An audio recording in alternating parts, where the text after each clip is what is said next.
Good morning, everybody. Welcome to Hump Day, Wednesday. Why do they call it Hump Day? Always wondered that. I know why they call it Hump Day. They call it Hump Day because on a normal Monday through Wednesday work cycle, Wednesday is like that hump day, right? You get over that hump and the weekend's coming up. What about people that work on the weekends? So Wednesday isn't necessarily hump day for... I remember used to work as a professional musician. I'd work the weekends mostly, or as a rabbi, a lot of weekends. So Wednesday was not necessarily my hump day. My hump day was probably Friday or Saturday. If this is your hump day, happy hump day. If this is not your hump day, maybe happy day off.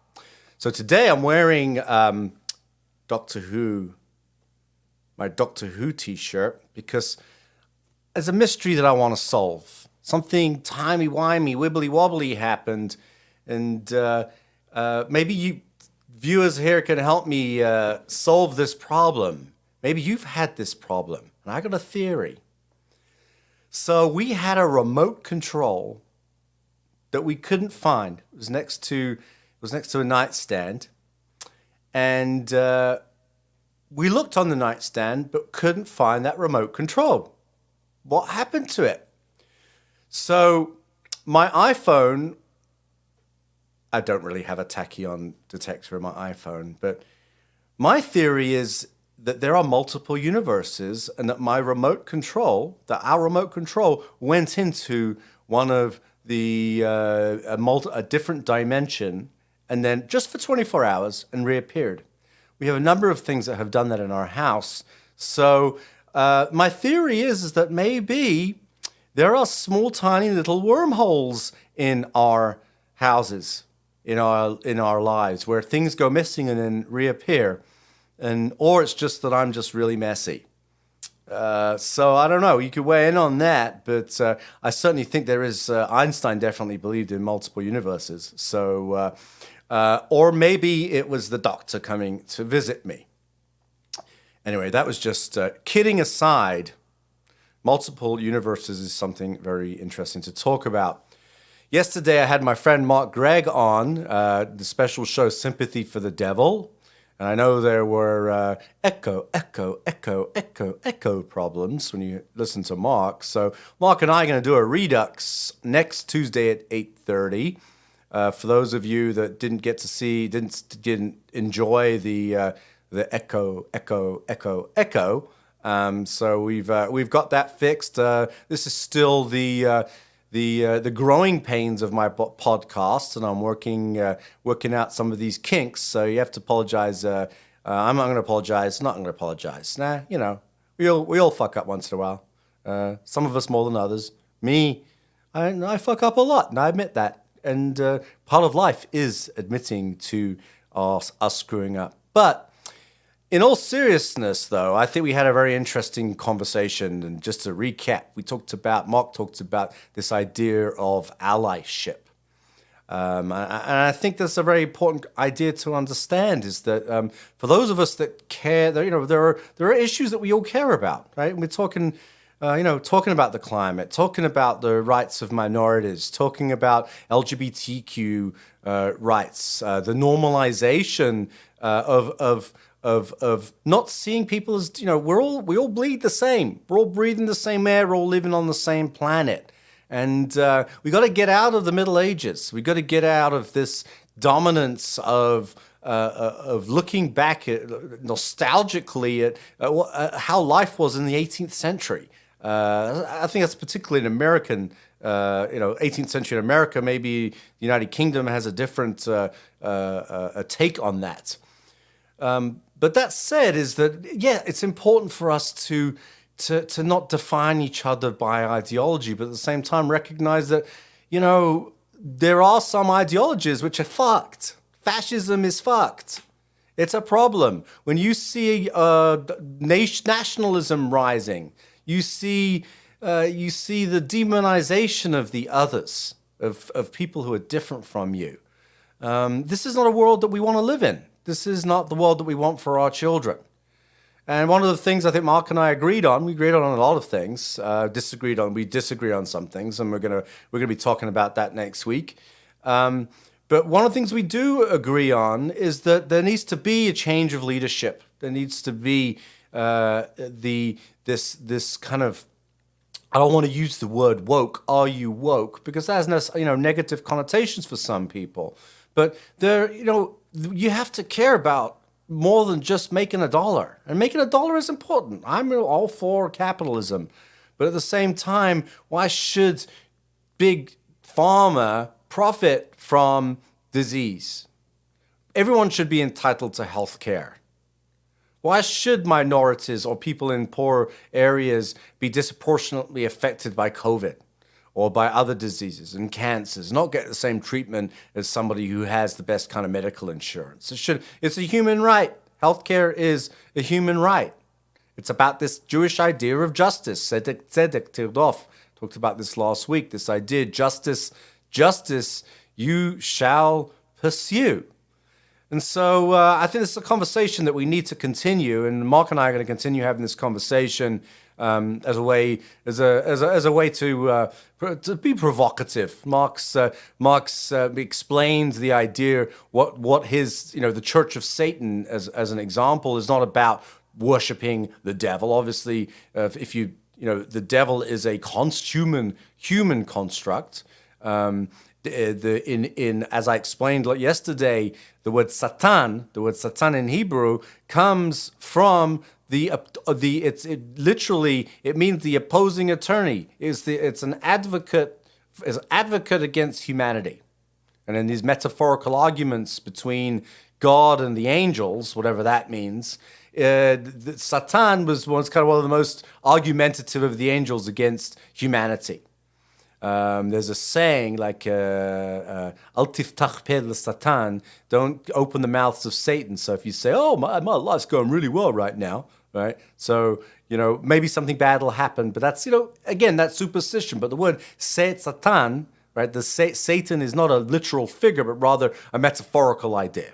And we could talk about many things in the Bible that are just metaphorical ideas. Again, that's for deeper conversations. And as we go along, we can kind of get into some of the nitty gritty on that. I'm going to use my Friday as a kind of a Torah study to talk about a little bit about the weekly Torah portion. And you can find in the Torah portions a lot of these elements where you have to understand difficult passages, right? So. Modern Orthodox, ultra-Orthodox Jews believe that every word in the Torah was written by God.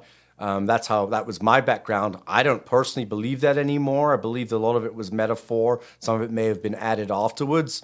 I'm not going to apologize. I'm just, it's where I come from. Please don't take my rabbinical degree away from just saying that, though. I don't think any of my rabbis are watching this. It's still, it's the afternoon in Israel. Early evening, so good evening to all my friends and family. Which brings me to my family. So, we all have kids. I have 4 adult kids, and they all ask you for a little, once in a while they want to, you want to buy them things. And I was in an interesting position, and I have been, where one of my kids lives in Israel, served in the Israeli Defense Forces, and he's currently in a Special Forces reserve unit. He was in Special Forces before that. And this weekend was one of the shortest Gaza wars we've seen so far. And, he called me up and said, I'm just checking out body armor. Right, because they provide you with very heavy body armor in the reserves in Israel, and you need some lightweight. Little guy needs lightweight stuff so he can move around. But as a parent, you don't want to really hear from your kid, "Oh, I need this." Right. So Nate, if you're watching, hopefully I'm not out of line by saying this. But at the same time, this is a reality of people that live in Israel.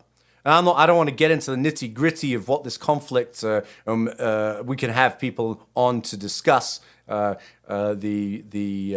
politics of Israel, which are not as clear cut as we seem to think in America. If you're Israeli, if you've lived in Israel, you know that there are not just one view, that the Palestinians are absolutely wrong and the Israelis are absolutely right. We know that's not the case.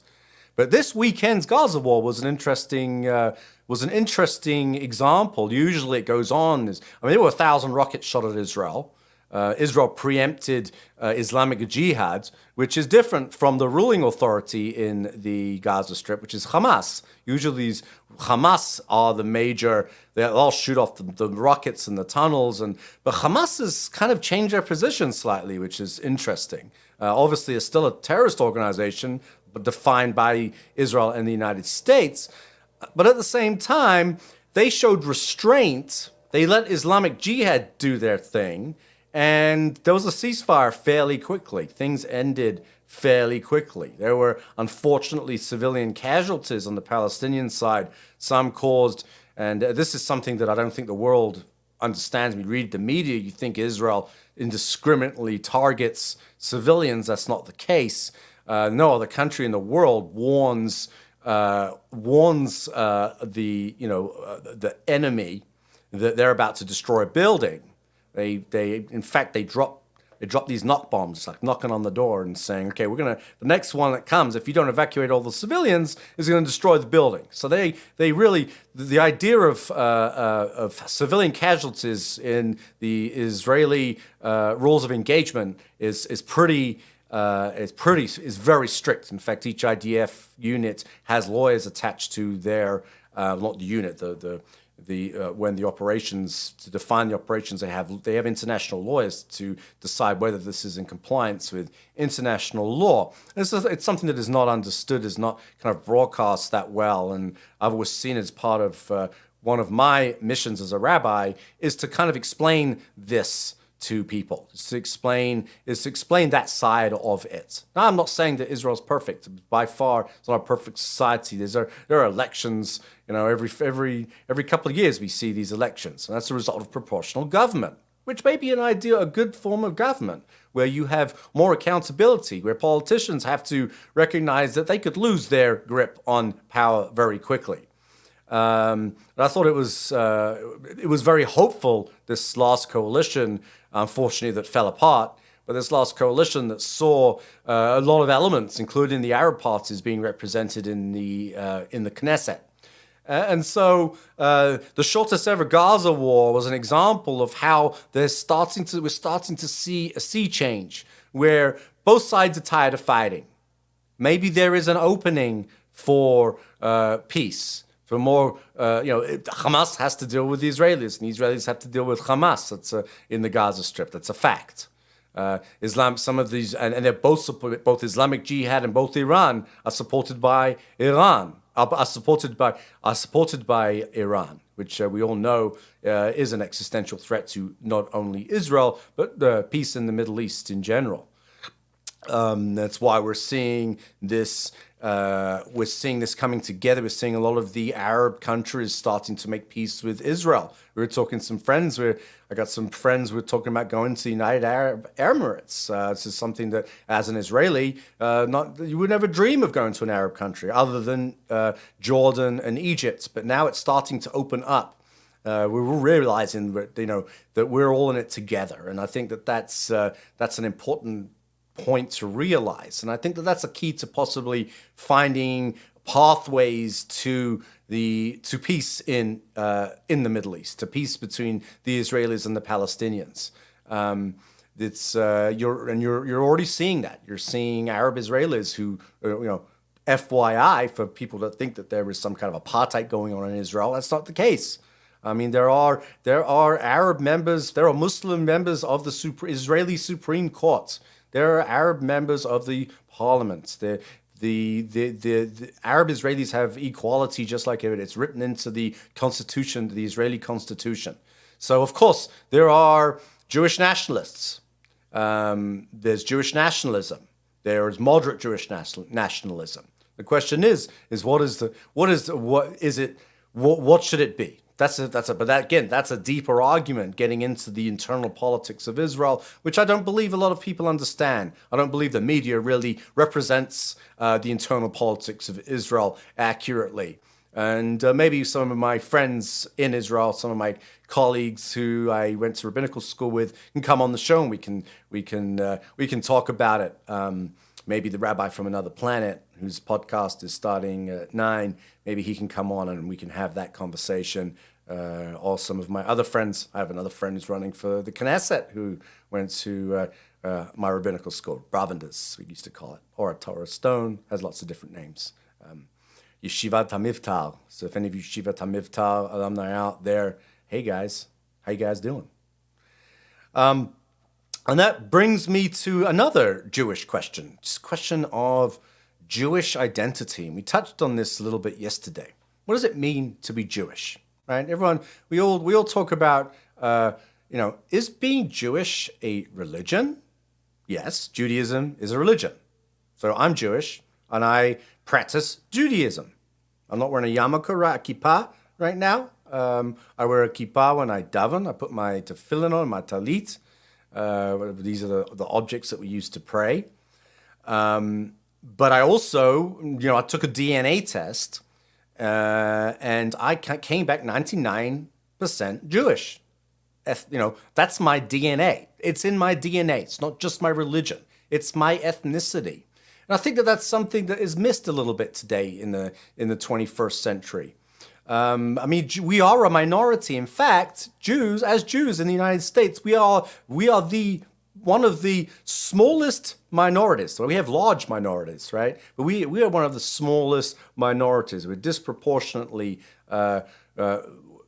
vocal. We're seen in the entertainment business, we're seen in politics and in business, disproportionately so, based on the fact that we are only a very, very tiny percentage of the population.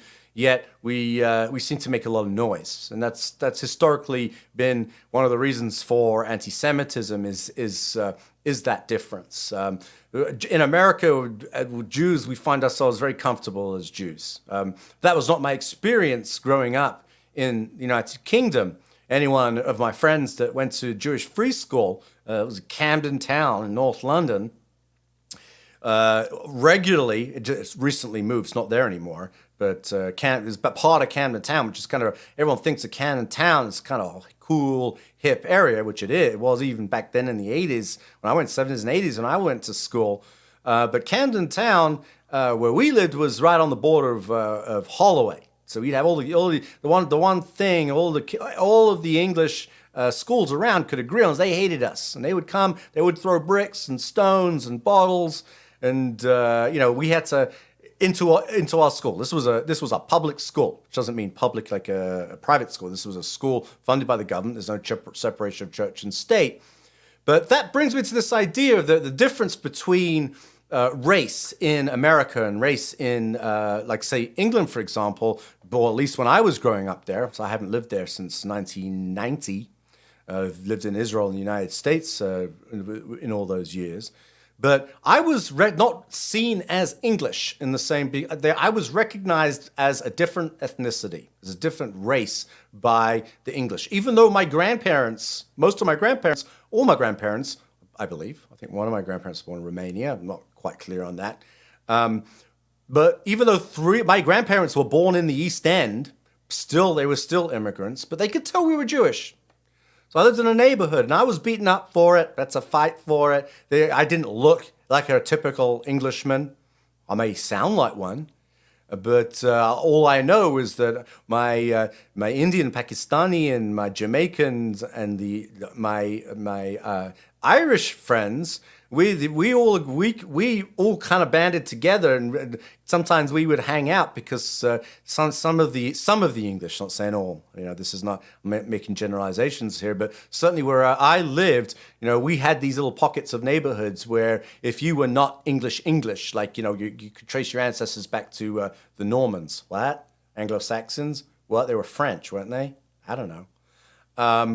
So I think that makes a strong case that being Jewish is not just a religion, right? Because you could become a Jew by choice or Jew by birth. I never had a choice of being Jewish, right? My parents never gave me a choice to have a circumcision, and I'm not mad about it. That's fine. I'll get over it. I think I did the same thing to all my children as well. But that's a whole nother question. I didn't. So there was a moil, right? We had a moil in Israel, and there was a moil here. A moil is a specialist. Sometimes you have a urologist actually does it. Here in Palm Desert, there's a local urologist who does these circumcisions, Anyway, that's a separate side point. Circumcision's a whole nother conversation. I'm kind of missing the tip here. That's not bad. Sorry. So this idea. So in America, though, America is different. America is not necessarily defined. Race is defined by skin color, by skin tone. And that makes a big difference, and that's something that I never understood until I lived in the United States. I've been here for almost 25 years. I've been since 98. My math's wrong, so that's 24 years I've been here. And this August, now, 24 years. This is my anniversary, 24th anniversary, living in the United States. I never fully understood the systemic racism that was based on the color of your skin. And that, this is something that's gone on since the founding of the United States. And the color of your skin, or where you come from, or against the Latino community, against the African American community, against the Asian community, against initially 100 years ago it was against the Jewish community, but since then, so we've been able to blend in better, literally blend in better, because most Jews are white. But that's another idea that people don't realize, is that Jews aren't just white. There are black Jews. There are Jews from Africa. There are Jews from the Middle East. If you go to Israel, you will see you will see black Jews. You'll see commercials with black Jews for Estee Lauder. These are Jews, right? We are not one color. We are the color of the rainbow. All multifaceted, from multiple countries, there are multiple different versions of Yiddish that was spoken, Ladino, the language that's spoken by Sephardic Jews. This is something that I think is missed on the world. We all just seem to think that we fall into that category at just Ashkenazi Jews. And that's another issue within Israeli politics as well, is the dominance of the Eastern European Jews that were the first chalutznikim to the original pioneers of the state of Israel, and then the mass of Jews that had to move from that were displaced from World War II, from the Holocaust, from Nazi Germany.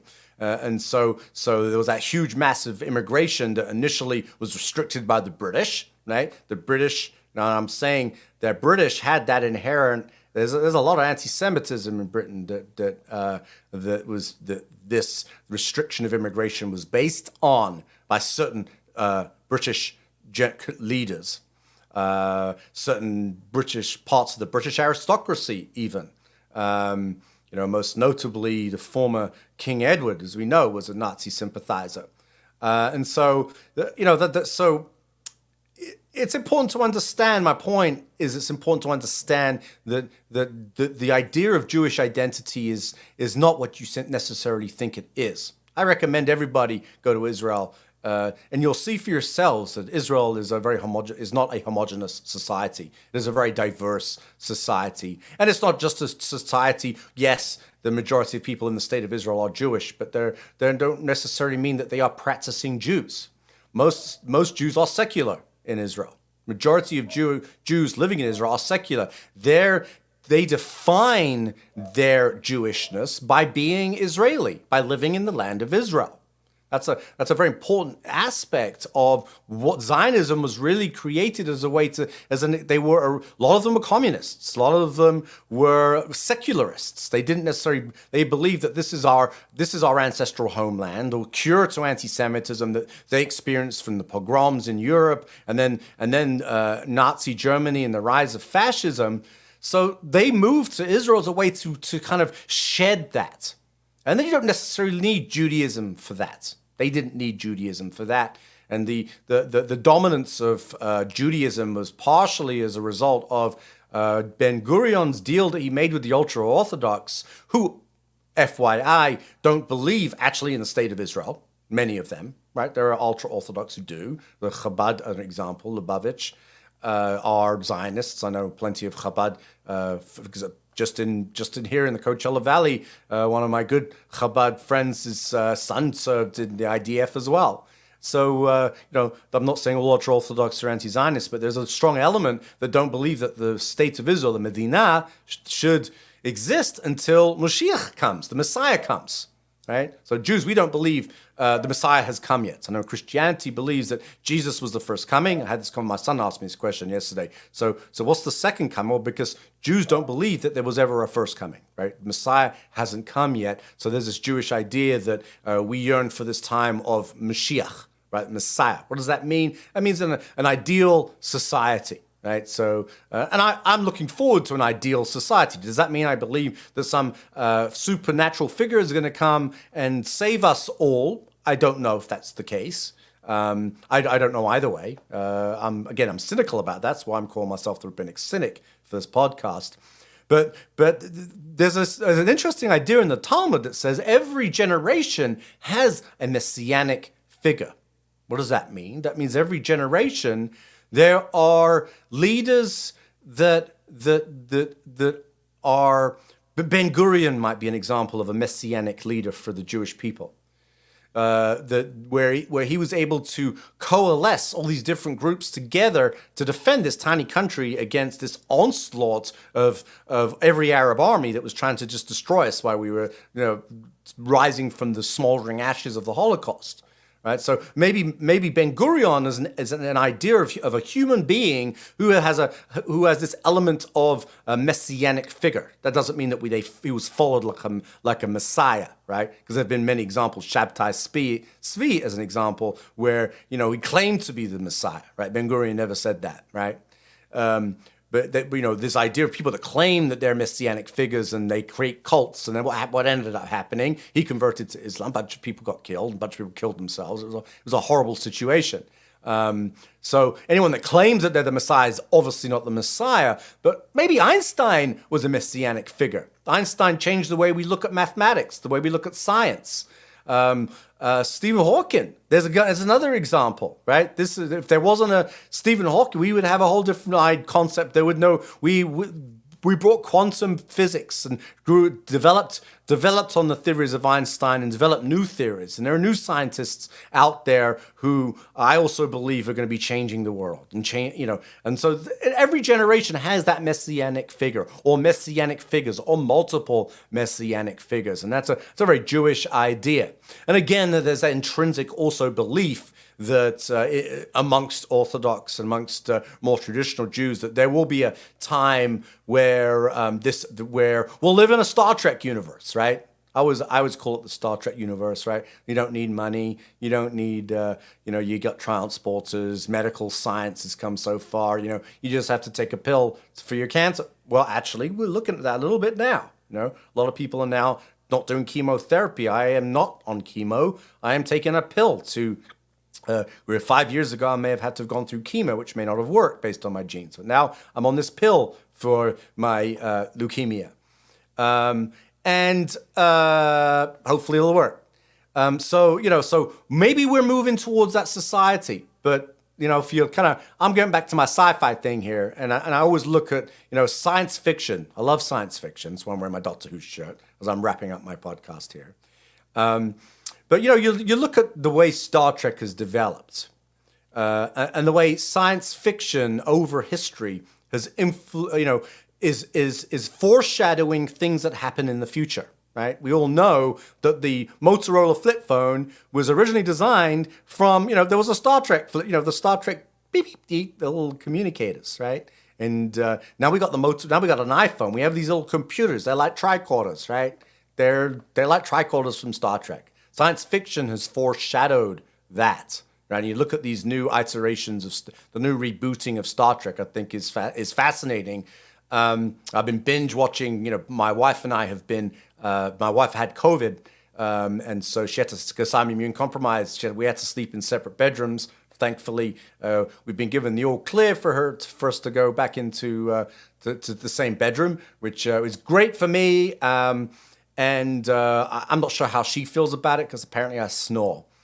But at the same time, I digress. We were, binge watching Discovery together. And I was looking at Discovery, and Discovery took Star Trek, which we always imagined as this ideal world, right? Next generation, it's the ideal world. But Discovery in the new reboots, was kind of more like this is like a reality check on this kind of ideal world. This wasn't an ideal world, right? You had bad actors. You had bad actors within Starfleet. The Starfleet ideal wasn't perfect.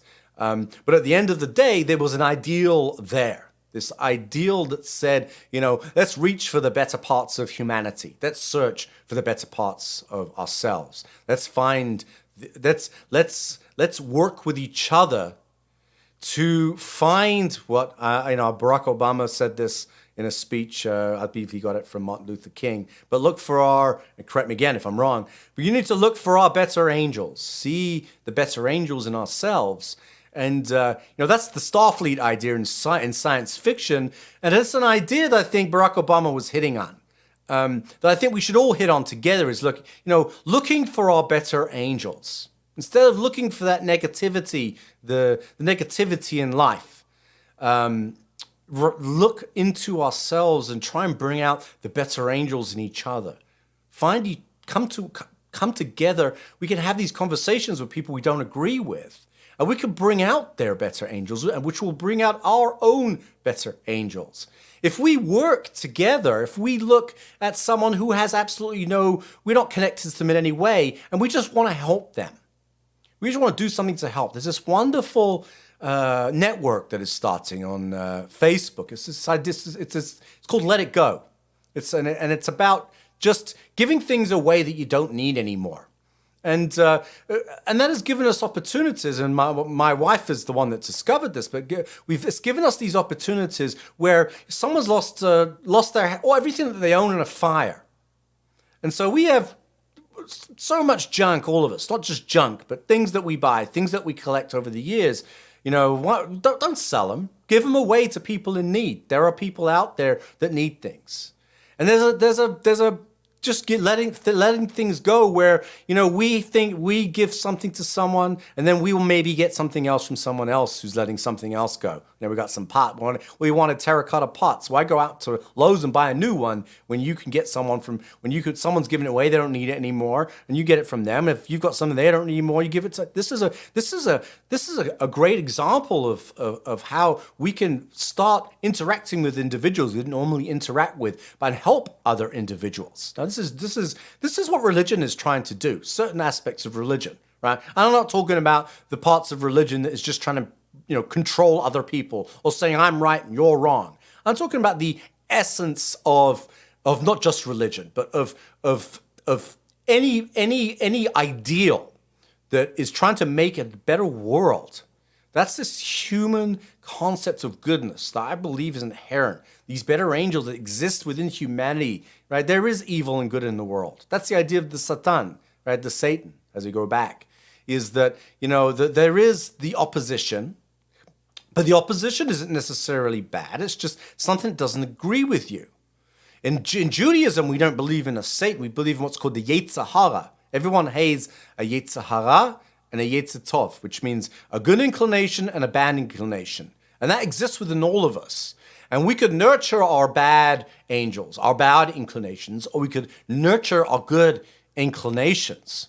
And so my purpose, and this is a human struggle. We all struggle with this conflict inside of us. We struggle to find, it's like it says, I want to bring, John Belushi in Animal House comes to mind, sitting over the little shoulder, going, I'm not going to say it because Katie said don't want to offend anybody, but saying, he's in a room and he has an opportunity to do something bad and he doesn't do it, and John goes, go on, you do it. Go on, you do it. And then this other voice in your head says, nah, it's not such a good thing to do, right? So sometimes it's so easy just to listen to that easy side of you, that voice inside of you that says, I want to take the easy way out. But it's, when you do the right thing, you do the right thing, you get an endorphin hit from it, right? So maybe it's a selfish thing to do the right thing sometimes, but that's finding your better angels. And when you do it for other people, when you learn how to open yourself up to other people, that changes the world. That comes back to what we were talking about with Mark, this idea of allyship. This idea that we should all be allied with each other to make this a better world, to stand up against fascism, to stand up against authoritarianism, to stand up against this idea of totalitarianism, this idea that I'm absolutely right and you're absolutely wrong. We need to find that allyship where we recognize that there are people who are downtrodden in this world. We recognize the poverty. If you drive on the 10 freeway out of here, there's these tent cities everywhere because of the rising inflation, right? We need to help people. We need to learn how to be less selfish. And so anyway, that's my little preach today. Less selfish. Find your Yetzer Tov. Find your good inclination. Do one little thing every day that brings that out in yourself. And so with that, tomorrow is another day. Today is the beginning of another day. And we look forward to a sunset, a beautiful sunrise every day. And we look forward to finding the beauty in humanity, the beauty in science, the beauty in nature, the beauty in the world around us. And so everybody live long and prosper. Or as we say in Judaism, Yerecha Adonai v'yishmerecha. May God bless and keep you. This is the priestly blessing. We do it with both hands. And that's where Leda Nimoy got it from. So I am going to say good day to everybody. Good day. And I will see y'all tomorrow.